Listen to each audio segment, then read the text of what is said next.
लोगों की करे जो सुस्ती कम, लोगों की करे जो सुस्ती कम। सिवान में है एक स्टेडियम, जुड़ा है वो जमीन से एमपी शहाबुद्दीन से। स्कूल और कॉलेज मिला, पढ़ने का क्रेज मिला, हम जुड़े अच्छे दिन से एमपी शहाबुद्दीन से। डॉक्टरों का फीस कम था, डॉक्टरों का फीस कम था, ये उन्हीं का करम था, ये था उनके मुहिम से एमपी शहाबुद्दीन से। आर कन्या एक इदारा है, ये लड़कियों का सहारा है। आर कन्या एक इदारा है, ये लड़कियों का सहारा है, यह है उन्हीं के करीम से एमपी शहाबुद्दीन से। और चलिए, बहुत बहुत स्वागत। और आज एक ऐसी खबर जिसे जानकर और जिसे पढ़कर आपके दिलों में एक ऐसी जज्बात जगेगी कि जिस कार्य को आप नहीं कर पाते थे, उस कार्य को करने के लिए आप रातों दिन मेहनत करेंगे।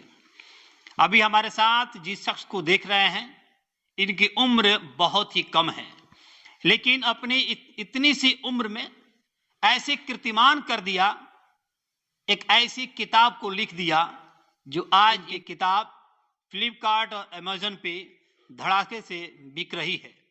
आखिर ऐसी कौन सी किताब में इन्होंने अपने दिल के जज्बात को लिख दिया, यानी कि आपके दिल के जज्बात को लिख दिया, जो सारे जवान नौजवान इनकी किताब के फैन हो गए हैं। आज खास बातचीत करने के लिए इस किताब पर हैदर वारसी जी सिवानी जी है। इनसे हमारी बात होगी। क्या कुछ इसने सोचा, ऐसी सपने में क्या इन्होंने देख लिया कि किताब लिख दिया। हैदर वारसी जी, बहुत बहुत स्वागत जी। शुक्रिया आपका बहुत। आपने किताब लिखा है दिल के जज्बात। जी सर। आखिर क्या आपके दिल में आ गई कि दिल के जज्बात को आपने पूरी दुनिया में दिखा दिया। ऐसा होता है हर इंसान के साथ कि कभी आपके साथ कुछ गुजरता हो या हमारे साथ, तो उसको हम उस चीज़ को हम अपने अंदर से कुछ लिख करके बताना चाहते हैं। उस चीज़ को जो दिल में बैठा हो उसको हम लिखना चाहते हैं। तो ऐसा भी मेरे साथ हुआ और मुझे लगा कि मुझे कुछ लिखना चाहिए। बहुत सारे लोगों को मैंने लिखते हुए देखा, तो मेरे अंदर भी ये ख्वाहिश पैदा हुई कि मैं भी लिखूं, और मैंने लिखना शुरू किया। और फिलहाल में जो पिछले कुछ दिन पहले कलकत्ता में डॉक्टर मोमिता के साथ हुआ था, रेप कांड हुआ और उनका बलात्कार करके कि बेटियों को पलकों पे बिठाए रखो, बेटियों को पलकों पे बिठाए रखो और जानी दरिंदों से बचाए रखो। आम होती जा रही हैं जिनाकारियाँ, आम होती जा रही हैं जिनाकारियाँ, शमशीर अपने कंधों पे उठाए रखो। और मातम पसरा हुआ है उस बाप के घर में, मातम पसरा हुआ है उस बाप के घर में जो कहता था बेटियों को डॉक्टर बनाए रखो।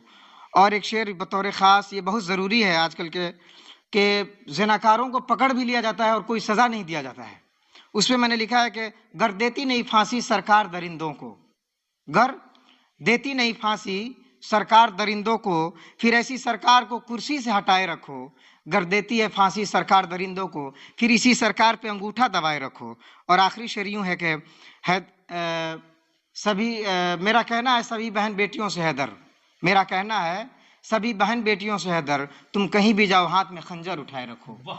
आजकल यही हो रहा है।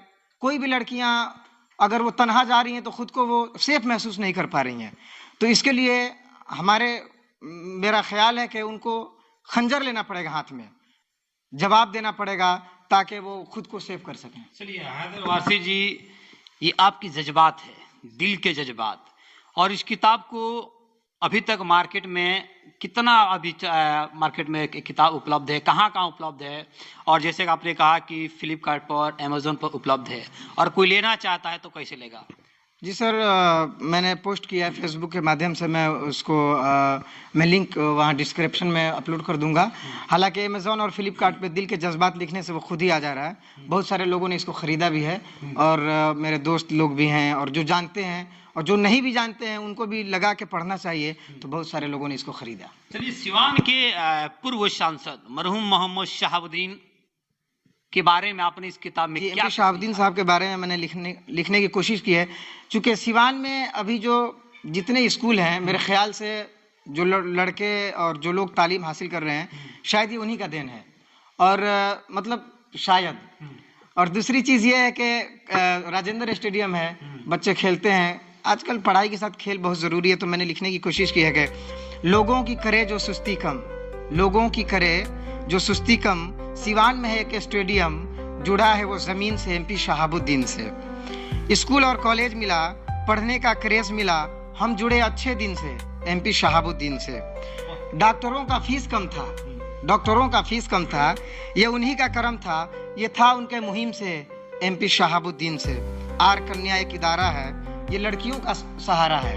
आर कन्या एक इदारा है, ये लड़कियों का सहारा है, यह है उन्हीं के करीम से एमपी शहाबुद्दीन से। और इसमें एक शेर है कि काश सिवान में बीएड कॉलेज होता।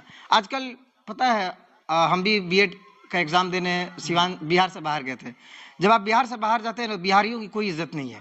हम पंजाब देशभगत यूनिवर्सिटी में गए थे, वहाँ पे लगभग हम 30 बच्चे बिहार से थे। जानवरों की तरफ सलूक किया जाता है बिहारियों को, हाँ, बहुत कमतर समझा जाता है। तो काश के सिवान में बीएड कॉलेज हैं, लेकिन इस तरह हो कि बिहार के बच्चों को बाहर जाने की ज़रूरत ना पड़े। तो काश के सिवान में बीएड कॉलेज होता, बच्चों को पढ़ने का क्रेज होता, बाहर न जाते सिवान के ज़मीन से एमपी शहाबुद्दीन से। इसमें और सारी बहुत लाइनें हैं। चलिए, आपने एक बात कहा कि जब बिहारी जब छात्र है जो बाहर जाते हैं पढ़ने के लिए, तो बदसलूकी की जाती है उन लोगों के साथ। तो क्या आप तो एक माइनॉरिटी समाज से बिलोंग करते हैं, तो कहीं ना कहीं आपके जो 30 छात्र थे उसमें हिंदू भी होंगे? जी, हर तरह के छात्र, नॉन हिंदू भी होंगे। तो क्या वहाँ पे इस चीज को नहीं देखा गया कि भैया आप हिंदू है, ये नॉन हिंदू है, इस प्रकार इस चीज के लिए नहीं किया, वो धर्म की इसे नहीं, बस बिहारियों को कमतर समझा जाता है। जी, वहाँ पे पंजाब के बच्चे भी थे और भी बहुत जगह के बच्चे थे, लेकिन बिहारियों के साथ जो सलूक किया गया वो नाकाबिले बर्दाश्त है। तो इस जज्बात में नेता के ऊपर क्या कुछ लिखा है? अभी तो मैं एक लिखा हूँ कि फिलहाल में जो चल रहा है, झूठे अखबार पे हम थूकेंगे। आजकल चीज़ें बहुत जल्दी लोग ऑब्जर्व करते हैं, और जिसमें कोई सच्चाई भी ना हो उसको फैलाने के लिए लोग बहुत जल्दी कर देते हैं, और लोग उसको कैच भी करते हैं। लेकिन जो सही चीज़ें हैं उसको लोग नहीं कैच कर रहे हैं, तो उस पर लिखने की कोशिश किया गया। झूठे अखबार पे हम थूकेंगे, खबरें बेकार पे हम थूकेंगे, ज़ेनाकारों को जो सज़ा ना दे, ज़ेनाकारों को जो सज़ा ना दे, ऐसी सरकार पे हम थूकेंगे। और तू ना काटेगा जुल्म को तो फिर, तू ना काटेगा जुल्म को तो फिर, तेरी तलवार पे हम थूकेंगे, चीख जो बस गरीबों पे निकले, चीख जो बस गरीबों पे निकले, ऐसी ललकार पे हम थूकेंगे। बेटा माँ बाप से लड़े तो फिर, बेटा माँ बाप से लड़े तो फिर, ऐसी तकरार पे हम थूकेंगे। तो ये सिवान के लाल है, और सिवान के लाल ने ऐसा काम किया है, तो ये तो कर्तव्य बनता है, अपना दायित्व है कि इस लाल को सम्मानित किया जाए, इनके जज्बात को बढ़ाया जाए, इनके हौसलों को बुलंद किया जाए, क्योंकि आने वाले समय में ऐसे और कई किताब लिखे, साथ साथ पूरे जिले का नाम रोशन होगा और पूरे प्रदेश का भी नाम रोशन होगा, और पूरे प्रदेश के साथ साथ इन फ्यूचर हिंदुस्तान का भी नाम रोशन करने का हैदर वारसी शिवानी साहब काम करेंगे। बहरहाल इस खबर को आप लोग ज़्यादा से ज़्यादा शेयर कीजिए, जितना हो सके इस खबर को आप लोग शेयर करते जाइए। बहुत बहुत धन्यवाद। शुक्रिया सर।